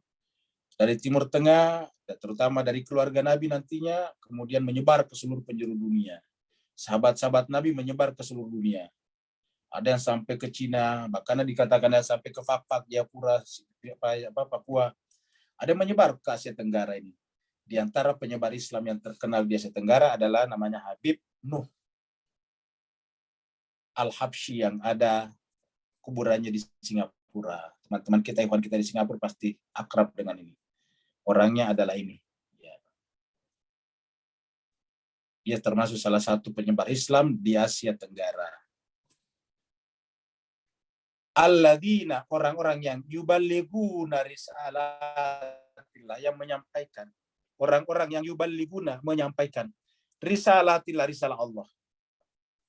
Jadi orang-orang yuballighuna, jadi tidak punya motif apa-apa, tidak punya motif politik, menunggangi institusi-institusi, lalu kemudian untuk kepentingan-kepentingan jangka pendek. Itu bukan mubalik, namanya mubalik itu benar-benar hanya membawa, membimbing, menggait manusia kepada kebenaran. Alladzina yuballighuna risalatillah, orang-orang yang menyampaikan risalah Allah. Wa yakhshawnahu, dan benar-benar takut kepadanya. Ingat, innama yakhsyallaha min ibadihi al-ulama. Yang disebut ulama itu tidak dilihat dari ilmunya saja, tetapi terutama yakhsyallah. Jadi kata-kata innama juga adalah muqayyad sama tadi, innama yuridullah. Jadi buat tidak semua orang berilmu berhak disebut ulama Allah. Alim Allah. Sebagaimana juga waliullah. Tidak semua wali disebut dengan waliullah. Siapakah ulama Allah? Yaitu innama yakhsyallah min ibadihi al-ulama. Wa yakhshawnahu wa la yakhshawna ahadan illallah. Dan tidak takut kepada siapapun kecuali hanya kepada Allah saja. Wa kafa billahi hasiba, dan cukup Allah yang menjadi penanggung jawabnya, yang menghitung pengorbanannya. Kita di Asia Tenggara berhutang budi kepada ulama-ulama lama tersebut yang telah datang menyebarkan Islam, sehingga kita semuanya mengenal kalimat tauhid, kalimat la ilaha illallah Muhammad Rasulullah. Maka ayat terakhir, maka Muhammadun. Muhammad itu bukanlah. Jadi maka bukanlah Muhammad itu aba, ayah, biologis, ahadim min rijalikum, dari kalian. Jadi kehadiran Nabi di tengah-tengah kita terutama sebagai Rasul Allah. Ini Rasulullah, Rasul Allah. Jadi maka Muhammadun aba ahadim min rijalikum, artinya semua kita harus menganggap Muhammad itu sebagai ayah-ayah kita. Ingat permulaan daripada surat ini, bahwa bagi orang mukmin Muhammad itu lebih utama, Nabi itu adalah lebih utama daripada dirinya sendiri. Aula min anfusihim, lebih utama daripada diri mereka sendiri. Maka Muhammadun aba ahadim min rijalikum, walakin, akan tetapi Muhammad itu adalah Rasulullah wa khataman nabiyyin. Dia adalah Rasul Allah, dia penerus rasul-rasul sebelumnya, tetapi dia adalah nabi terakhir. Wa khataman nabiyyin, dia adalah penutupnya nabi-nabi. Wa kana Allahu bikulli syai'in alima, dan Allah Maha mengetahui segala sesuatu. Bikulli syai'in alima, Maha mengetahui. Jadi jemaah sekalian berbahagia, Muhammad itu bukanlah ayah daripada salah seorang di antara kita, tetapi walaupun dia bukan ayah kita, dia adalah ayah daripada Fatimah, kakek dan secara biologis daripada Hasan dan Husain. Tapi Nabi datang kepada kita menempatkan dirinya sebagai ayah-ayah kita. Dalam Al-Quran dikatakan, laqad ja'akum rasulun min anfusikum, ingat, min anfusikum, azizun alaihi manittum, harisun alaikum bil mu'minina raufur rahim. Mudah-mudahan memberikan manfaat bagi kita semuanya, sehingga kita bisa mendapatkan pengetahuan dari 10 ayat yang telah kita bahas ini. Pembahasan 10 ayat ini berkisar pada satu, istri-istri Nabi, yang kedua keluarga Nabi, yang ketiga orang mukmin laki-laki dan mukmin perempuan. Yang mau bertanya dipersilahkan. Ya, silakan. Assalamualaikum Ustaz. Waalaikumsalam warahmatullahi wabarakatuh. Alhamdulillah, barakallahu fiik. Ustaz, balik pada kaitan ayat 33 tadi Ustaz, dengan apa yang saya nak cuba kaitkan ni, betulkan saya serta beri pencerahan. Ayat berapa tadi? Surah Al-Ahzab ayat 33, dan kemudian kepada surah Al-Baqarah yang cuba saya kaitkan, memberi saya gambaran luas tentang cerita besar yang asal usul sampai bawa kepada ayat 33 tadi. Perbetulkan saya dan beri pencerahan lanjut Ustaz. Ya, begini soalan saya. Bismillahirrahmanirrahim. Ma'asalawat. Allahumma salli ala Muhammad wa ali Muhammad. Iblis janji untuk menyesatkan anak Adam sampai mereka berakhir dengan tidak bersyukur. Ini terbit gara-gara daripada kejadian Iblis dikutuk Allah kerana tak terima wilayah Ahmad di alam sana dan juga Muhammad di alam sini. Dan cerita ini bila sampai ke alam sini, syukur tadi saya cuba kaitkan dengan ayat pada hari ini kusempurnakan agamamu bagimu, dan ada kena-mengena dengan hari di mana dalam Ghadir Hum, peristiwa Ghadir Hum, sempurnanya tadi, lengkapnya tadi, agama tadi adalah gara-gara pengangkatan sang imam yang Iblis tolak daripada awal-awal di alam Alastu Rabbikum tadi. Kemudian benda ni diperkuatkan oleh ayat 33 tadi sebagai satu benda yang takkidkan kepada hati-hati yang tak nampak cerita besar yang saya cuba selami tadi. Afwan Ustaz, afwan semua. Barakallahu fiik. Baik, terima kasih banyak Pak Nur. Jadi jemaah sekalian berbahagia, yang disebutkan tadi Pak Nur selain 33 adalah surat Al-A'raf. Ya, ini kita lihat surat Al-A'raf, surat yang ke-7. Ya, jadi kita baca secara cepat ya. Ini mulai dari ayat 11. Surat Al-A'raf, surat ke-7. Allah berfirman, "Walaqad khalaqnakum", sungguh kami telah menciptakan kalian wahai manusia. "Tsumma sawarnakum", kemudian kami membentuk rupa kalian. "Tsumma qulna lil malaika", kemudian kami berfirman kepada malaikat, "Isjudu li Adama", sujudlah kepada Adam. Ini di sini kata kum, manusia. Tetapi begitu sujud cuma satu, Adam. Nah, berarti kan ini tidak semua manusia menyandang gelar Adam suci. Kalau Adam secara keseluruhan, ya kumnya masuk di sini. Jadi Adam di sini sebagai apa? Sebagai khalifah, sebagai imam, sebagai nabi. Isjudu li Adam, ini kum. Fasajadu, maka sujudlah mereka semuanya, illa iblis, kecuali iblis. Lam yakun minas sajidin, iblis tidak mau sujud. Qala, lalu kemudian Allah bertanya kepada iblis, "Ma mana'aka alla tasjuda iz amartuk?" Wahai iblis, ma mana'aka, apa masalahmu? Apa yang menghalangi kamu alla tasjuda, untuk tidak bersujud? Iz, ketika amartuka, aku sendiri, tuhnya aku, kata Tuhan. Aku sendiri yang memerintahkan kamu untuk sujud, kenapa tidak sujud? Qala, iblis menjawab, ana khairu min, aku kan lebih baik dari dia. Kata-kata tadi, ana khairu min, saya lebih baik dari dia. Khalaqtani min nar, kau ciptakan aku Tuhan dari api, wa khalaqtahu min tin, sementara dia hanya kau ciptakan dari tanah. Apa kata Allah? Qala, Allah berfirman, kalau begitu fahbit minha, turunlah daripada kalangan orang-orang suci, alam malakut, keluarlah dari penghuni surga. Apa sebabnya? Fama yakunu laka anta takabbar fiha, karena tidak ada tempat di kalangan alam malakut di surga bagi orang yang tatakabbar, menyombongkan dirinya, istikbar. Fakhruj, keluarlah, jadi yusir keluar dari wilayah makhluk-makhluk yang suci. Innaka minas sagirin, dengan menyombongkan diri di hadapanku kamu justru menjadi hina, sagirin, kecil. Qala, maka kemudian iblis meminta, wahai Tuhan, anzirni ila yaumi yub'atsun. Ya Tuhan, berikanlah tangguh kepada saya sampai hari kebangkitan. Qala, karena Allah itu adalah pengasih, dia menerima permintaannya. Innaka minal munzarin, kamu saya akan tangguhkan sampai hari kebangkitan. Tapi namanya saja iblis, setelah dijabah doanya, bukannya bertaubat dan berbuat baik, tapi dia membuat janji tadi yang dibacakan Pak Nur. Qala, iblis berkata, fabima aghwaytani, wahai Tuhan, karena kamu telah memvonis aku sesat, la'aqudanna, saya akan duduk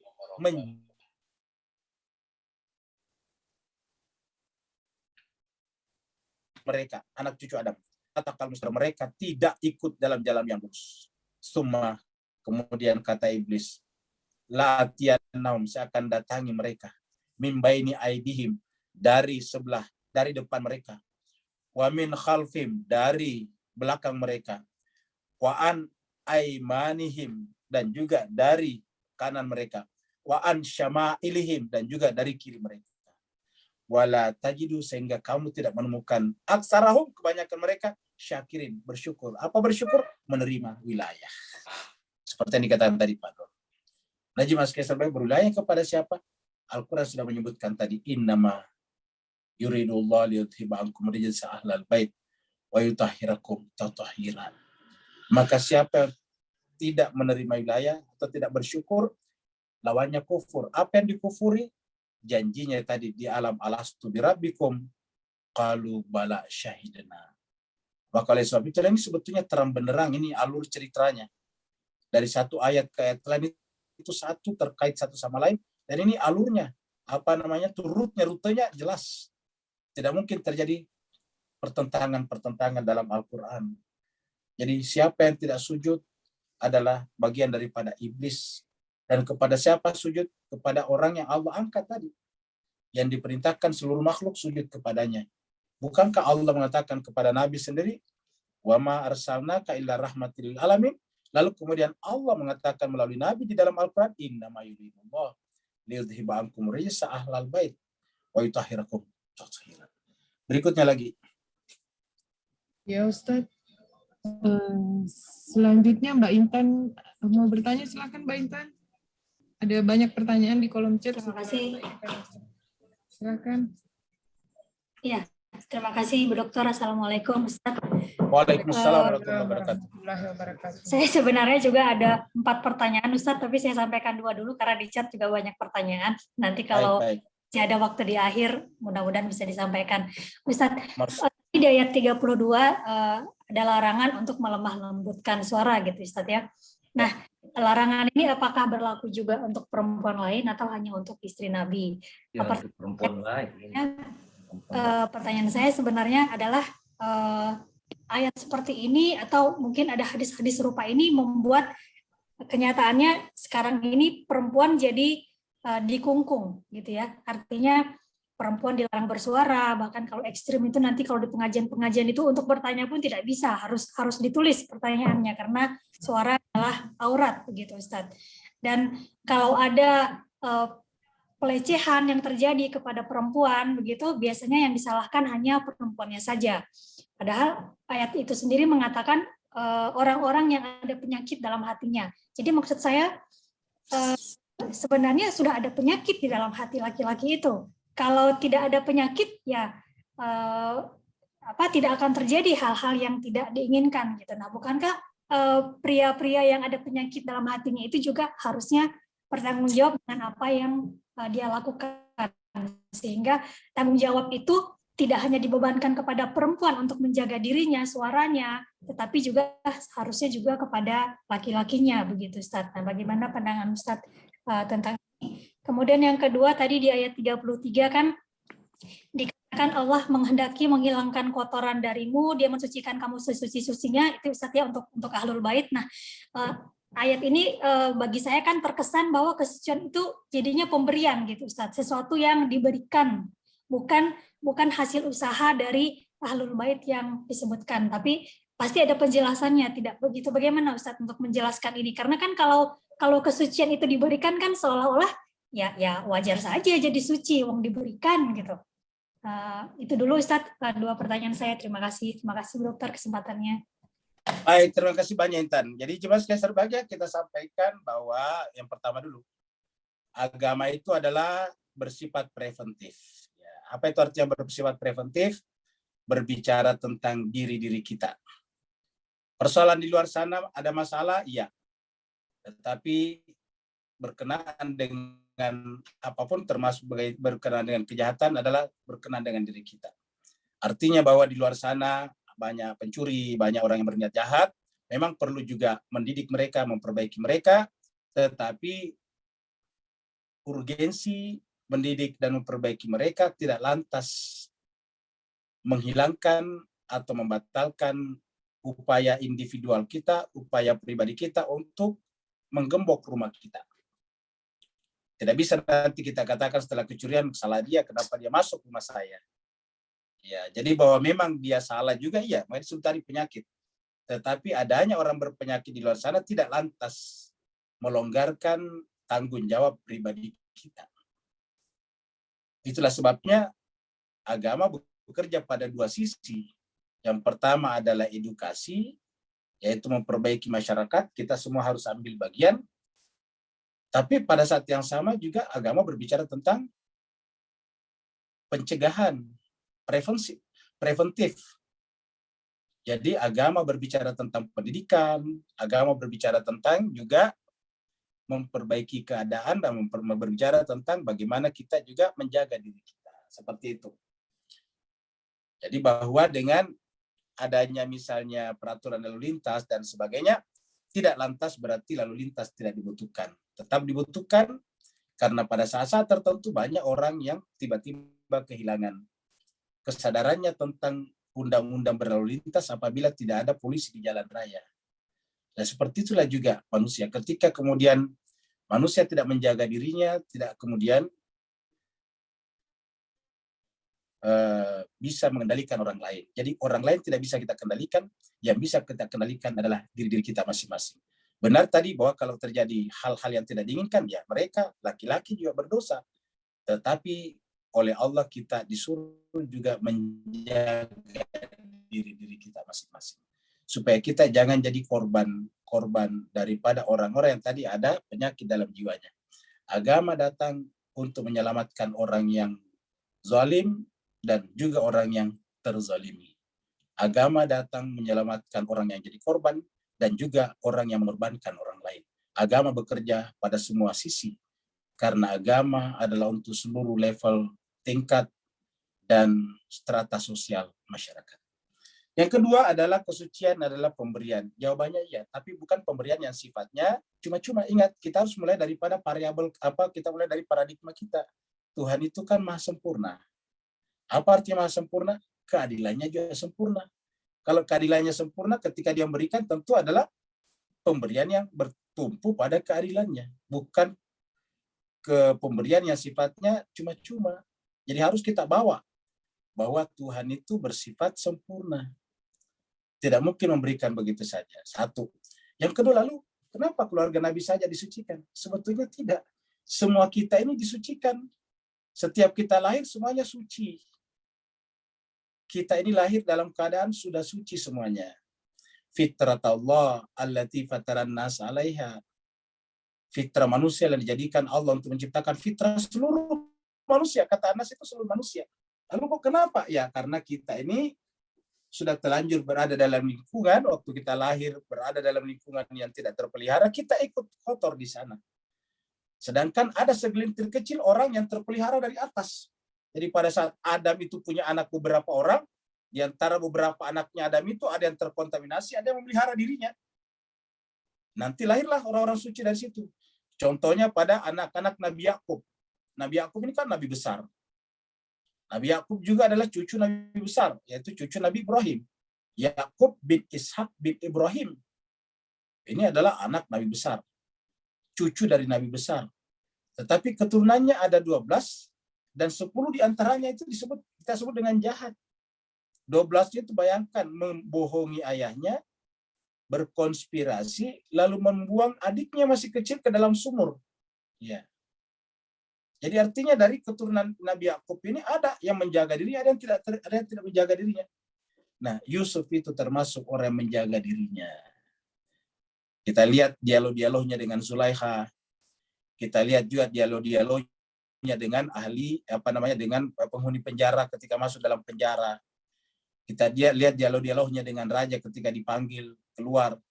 Dari situ kita lihat bahkan wanita-wanita yang tadi yang fitnah dirinya, lalu kemudian memberikan kesaksian bahwa saya tidak menemukan keburukan sesedikit apapun pada diri Yusuf.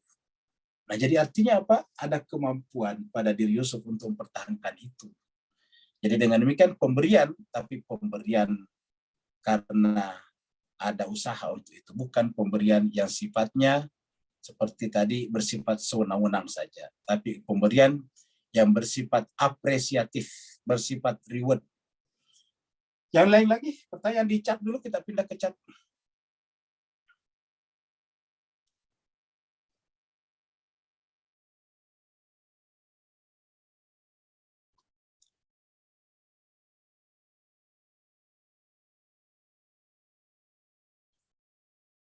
Oh, tidak kedengaran suaranya, iya. Pertanyaan pertama dari Pak Saniman, Pak Ustaz. Saniman ya.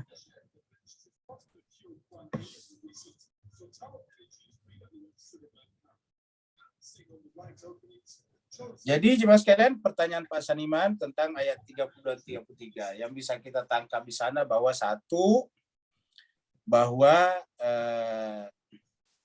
di dalam masyarakat kita ini ya segala sesuatu selalu yang biasanya menjadi pemicu kejahatan itu adalah sesuatu yang berharga. Kalau tidak berharga itu tidak memicu sesuatu kejahatan. Contohnya misalnya emas itu bisa memicu kejahatan. Kenapa? Karena emas berharga. Coba kalau batu-batu di pinggir jalan tidak memicu kejahatan. Kenapa? Karena tidak ada nilainya. Tapi begitu emas bisa memicu kejahatan. Bisa menjadi sebab sebuah negara dieksploitasi, bahkan dijajah. Karena ada sumber daya alamnya yang sangat berharga, minyak misalnya. Jadi sumber kejahatan itu yang melahirkan misalnya kolonialisme itu adalah sesuatu yang berharga. Kita tahu bahwa penyebab kita dikolonisasi dulu selama 300 tahun itu karena kita punya kekayaan rempah-rempah. Jadi kita kemudian dijajah. Nah begitulah juga di mana-mana selalu begitu. Nah maka oleh sebab itulah wanita ini adalah makhluk yang paling berharga, maka supaya tidak menimbulkan masalah, nah Allah mengajarkan kepada kita melalui ayat 32 ini, terutama wanita-wanita yang berstatus sebagai istri terutama, supaya menjaga dirinya, karena bisa menjadi pemicu terjadinya kejahatan. Jadi seperti itu. Kemudian yang ketiga, yang ayat 33, nah supaya kita tidak masuk dalam kategori itu, kita harus punya pegangan. Kita harus punya pedoman. Dan pedoman itu adalah manusia-manusia suci, karena mereka telah mendapatkan semacam Allah telah memberikan kepada kita jaminan bahwa mereka itu adalah seperti ini. Siapa misalnya kalau kita dalam kehidupan sehari-hari perlu namanya personal garanti. Personal garanti nantinya itu akan menjadi jaminan kita mempercayai seseorang. Misalnya karena temannya si A, maka kita kemudian percaya. Jadi perlu namanya jaminan-jaminan, garansi-garansi perorangan. Nah, begitulah Allah memberikan garansi kepada kita bahwa yang disebut dengan keluarga Nabi itu adalah keluarga yang disucikan, sehingga ikutlah pada mereka, karena tidak mungkin mereka mengeksploitasi kebernilaian kalian sebagai manusia untuk tujuan-tujuan jangka pendek mereka. Karena itu banyak yang terjadi. Kemudian dari Ratna Gali. Terima kasih Pak Ustadz. Ya, sama-sama Pak. Ya, seperti tadi, apakah artinya ada yang melakukan larangan tersebut sehingga Allah memberikan peringatan secara spesifik? Apa yang maksudnya nih? Salam Ustaz. Ketika Allah memberi peringatan-peringatan di ayat-ayat seperti tadi, apakah artinya ada yang melakukan larangan? Apa yang melakukan larangan? Menaati perintah Allah. Dan sebaiknya ada yang betul-betul. Larangan memberikan apa?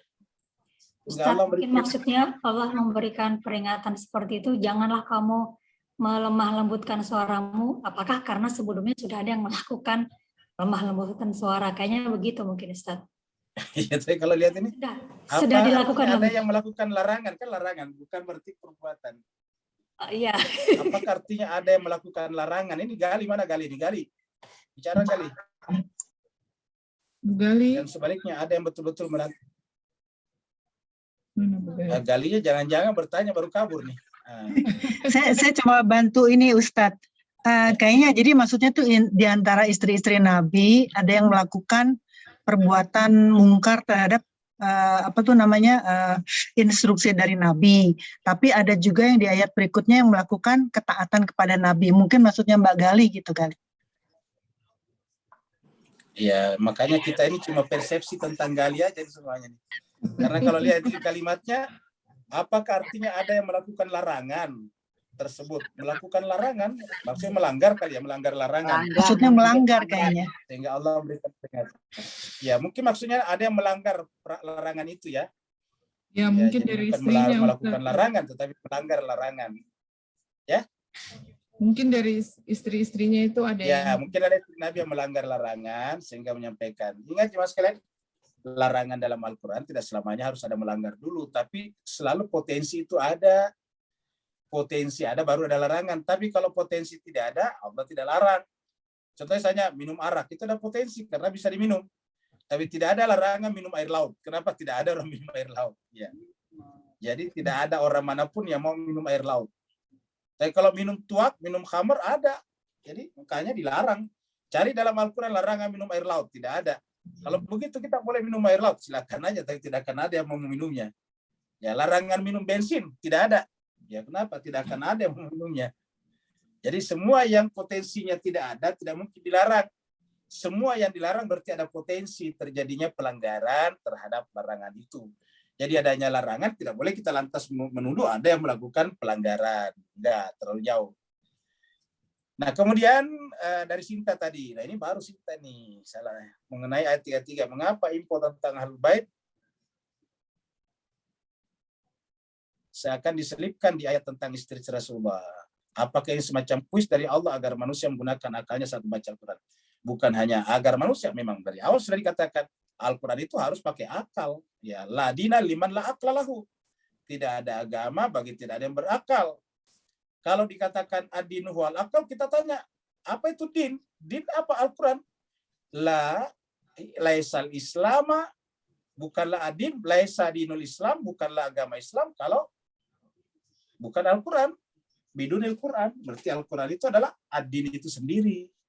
Jadi kalau dikatakan Al-Quran adalah din dan dikatakan la dina liman la aqlalahu, tidak ada agama bagi orang tidak berakal, berarti ya memang dari awal harus menggunakan akal. Makanya kemudian kita membaca itu harus benar-benar menggunakan akal pikiran kita sehingga kita bisa memahami makna-makna yang terkandung di sana, termasuk misalnya perubahan mukhatab dari kunna menjadi kum, itu kan namanya ada perubahan mukhatab, dan itu yang bisa memikirkan orang yang berakal. Kemudian Ya, terima kasih Ustadz. ya sama-sama Sin. Ini si Max ini sekaligus memberikan tagline abonnya ayam semua. Oh, ya, kita ini perlu ini.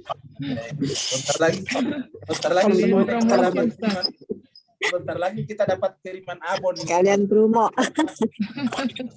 Iya, amin. Abonnya suka ayam. Pemesan pertama Pak Rum, tebet. Catat Max, pemesan pertama Pak Rum, tebet. Abon ayam. Di luar rumah keluarga Nabi siapa saja yang awal-awal masuk Islam? Ya, di luar keluarga Nabi siapa saja yang awal-awal masuk Islam?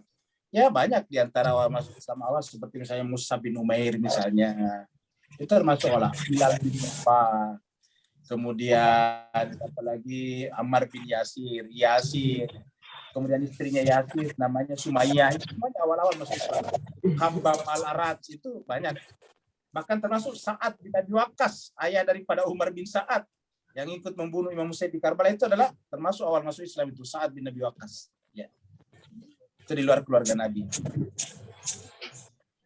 Saya kira apalagi jika berkenan bisa sedikit jelasin tentang Hasan Al-Yamani Ustaz. Ini kita tidak bicarakan karena ya, menyimpang jauh ya, jadi nanti lain kali tidak terhubung dengan ini. Ya silakan. Ya, Assalamualaikum warahmatullahi wabarakatuh. Waalaikumsalam warahmatullahi wabarakatuh. Hanya apa istilahnya Pak? Mempertegas saja mungkin ya Ustaz ya di ayat yang 33 tadi itu. Ini kan apa? Di kelompok ya apa kawan-kawan kita yang sebelah ya mempersoalkan Ahlul Bait ini kan, mereka tetap ngotot lah gitu. Bahasanya bahwa istri-istri Rasulullah termasuk di dalamnya gitu loh. Tapi dalam ayat ini kan apa? Dikunci di terakhir itu Ustaz ya. Innama yuridullahu yuzhiba ankumur rijza ahlal bait wa yutahhirukum. Tadi Ustaz juga sudah tegaskan kita tidak ingin perdebatkan siapapun yang akan dimasukkan ke situ gitu, tapi yang 4 itu tidak boleh. Ahlul kisah istilahnya Ustaz ya. Kengototan itu Ustaz yang saya ingin butuh penjelasan Ustaz dari kelompok kawan-kawan kita sebelah itu. Dan itu juga reasoningnya juga seperti itu, bahwa masa istri-istri Rasulullah itu bukan keluarga dalam rumah lah gitu, Ahlul Bait bahasa kasarnya. Mohon pencerahannya Ustaz. Assalamualaikum warahmatullahi wabarakatuh. Baik, terima kasih banyak Ustaz Aidin. Mungkin kita tidak menggunakan istilah ngotot ya, kita menggunakan istilah mereka mempertahankan pendapatnya, dan setiap orang dimanapun juga selama memang cara berpikirnya belum berubah, ya tentu dia akan mempertahankannya dengan teguh. Dan itu adalah ciri kemanusiaan yang normal-normal saja. Ya, jadi oleh sebab itulah yang harus kita selalu buka adalah pintu-pintu dialog. Yang selalu kita buka adalah suasana persaudaraan yang menyebabkan bisa terjadi dialog secara baik, secara humanistik, pendekatannya bersifat apresiatif, artinya mengapresiasi pendapat siapapun juga. Sepahit apapun pendapat itu menurut kita harus kita terima, karena harus ada satu hal yang harus kita ingat. Setiap orang itu adalah berjalan. Dan yang berjalan adalah pikiran mereka. Kita seperti sekarang, dulu juga tidak seperti sekarang. Ya. Ada orang yang tadinya tidak seperti sekarang seperti sekarang. Kenapa? Karena berjalan. Itulah sebabnya yang perlu diapresiasi dalam Al-Quran adalah perjalanan. Karena perjalanan itu adalah upaya untuk bergerak menuju kepada kebenaran.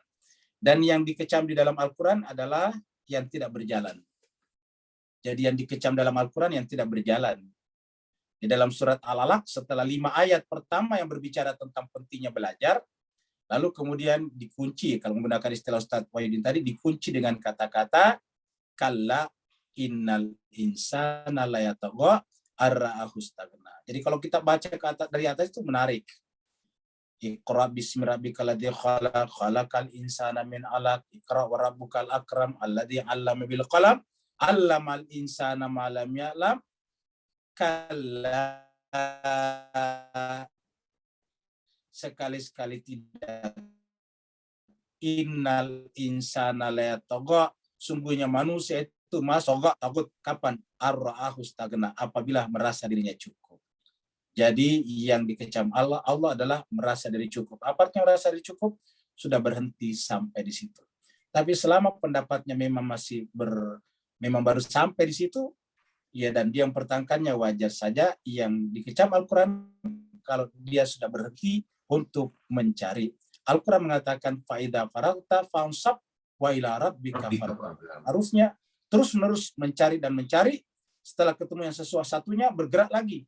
Karena namanya berakal adalah bergerak dari apa yang kita sudah ketahui menuju kepada apa yang belum kita ketahui. Sehingga salah satu tanda orang berakal adalah orang yang bergerak cara berpikirnya. Masya Allah, syukran Ustaz. Di sini pertemuan kita karena sudah lalu kita sahabat Singapura ini duluan ya, terima kasih banyak. Duluan 1 tahun dari 1 jam dari kita. Ya. Mbak Intan mau nanya lagi, silakan Mbak. Dua pertanyaan singkat, Ustadz, boleh? Oh, ya, silakan.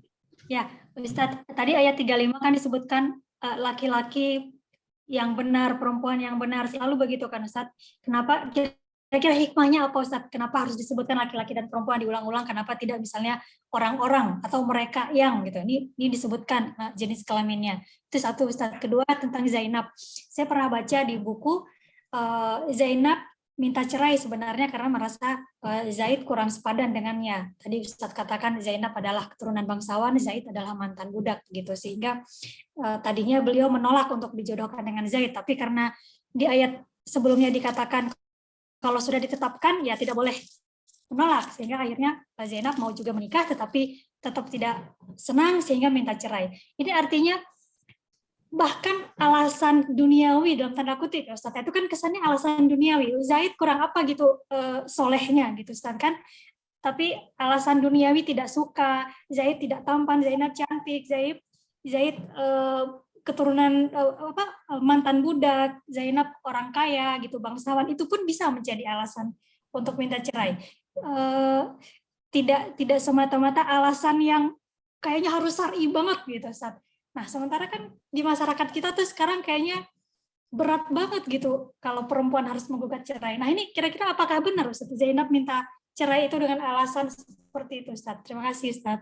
Baik, terima kasih banyak. Jadi kenapa tadi disebutkan laki perempuan? Mukminina wal mukminat, muslimina muslimat, sadiqina sadiqat, dan sebagainya, saimina saimat. Karena ingin menjelaskan bahwa setiap yang namanya amal benar-benar bersifat individual. Kita di akhirat tidak ada hubungan-hubungan relasi. Tidak bisa kita katakan suami saya kan orang saleh, maka saya tidak perlu saleh amat. Nah, itu tidak boleh. Ya, karena buktinya apa? Buktinya istri Nabi juga, bayangkan. Yang namanya istri Nabi kan artinya tidur setiap hari dengan Nabi. Satu kamar, satu bantal dengan Nabi. Tetapi Allah mengatakan tentang istri Nabi Nuh dan istri Nabi Lut, mereka masuk neraka. Diabadikan di dalam surat At-Tahrim. Jadi artinya apa? Amal ini benar-benar individual. Tidak bisa kita bersandar kepada orang lain, termasuk kepada orang paling dekat dengan kita, yaitu pasangan kita masing-masing, termasuk kepada anak atau orang tua kita. Jadi itu makanya diulangi berkali-kali, laki perempuan, karena ini adalah individual. Satu. Yang kedua, makna dari ayat itu menunjukkan kepada kita bahwa di mata Allah itu tidak ada perbedaan gender dalam berkaitan dengan amal dan iman. Sama di hadapan Allah. Tidak ada yang mengatakan bahwa laki-laki lebih beriman daripada perempuan. Ya, jadi itu makanya dilakukan pengulangan. Yang kedua adalah Zainab menggugat cerai. Sebetulnya sederhana saja. Allah yang menjelaskan di situ bahwa pernikahan itu adalah bukanlah penjara. Pernikahan itu adalah pilihan rasional. Apapun alasannya, kalau kita tidak setuju, boleh-boleh aja terjadi perpisahan. Karena pernikahan itu bukan penjara. Apabila tanpa alasan pun kalau satu tidak mau dan dipaksakan, kan penjara namanya. Allah memberikan kepada kita apa? Kemerdekaan. Yang paling membuat manusia jadi manusia adalah kemerdekaan untuk memilih. Ya. Kemerdekaan untuk berkata tidak. Ketika manusia tidak memiliki kemerdekaan untuk berkata tidak, maka berarti manusia sudah terampas kemerdekaannya. Satu. Yang kedua, jemaah sekalian berbahagia, pernikahan menunjukkan bukan segala-galanya. Kalau pernikahan itu, makanya saya tidak setuju mengatakan bahwa pernikahan itu setengah daripada agama. Kalau pernikahan setengah dari agama, berarti Nabi Isa agamanya cuma setengah. Nabi Isa tidak menikah. Kalau pernikahan setengah agama, berarti Maryam tidak penuh agamanya, karena Maryam tidak punya suami. Ya Allah, ya Allah. Agama tidak terkait dengan pernikahan. Ya. Pernikahan itu murni adalah merupakan tanggung jawab sosial di antara kita. Orang tetap bisa, nabi besar bisa jadi nabi, padahal tidak punya pernikahan. Nabi Isa tetap nabi besar, termasuk ulul azmi, padahal tidak pernah menikah. Ya. Maryam tetap manusia suci, wanita suci, padahal dia tidak pernah menikah. Ya. Jadi itu menunjukkan bahwa benar-benar kemanusiaan kita itu adalah murni eksklusif kemanusiaan. Humanisme sebagai humanisme, tidak terkait dengan apapun juga. Begitu terkait dengan yang lain, berarti namanya tanggung jawab sosial, dan itu terkait dengan akad. Dan akad artinya ikatan selama masih ada kemerdekaan untuk memilih di sana, akad itu tetap baik. Tapi ketika kemerdekaan itu sudah tidak ada, berarti dia telah berubah menjadi penjajahan. Terima kasih banyak. Wa'alafu minkum. Wassalamualaikum warahmatullahi taala wabarakatuh. Waalaikumsalam warahmatullahi wabarakatuh. Terima kasih Bu Dokter. Terima kasih Ustaz. Assalamualaikum warahmatullahi wabarakatuh semua. Assalamualaikum.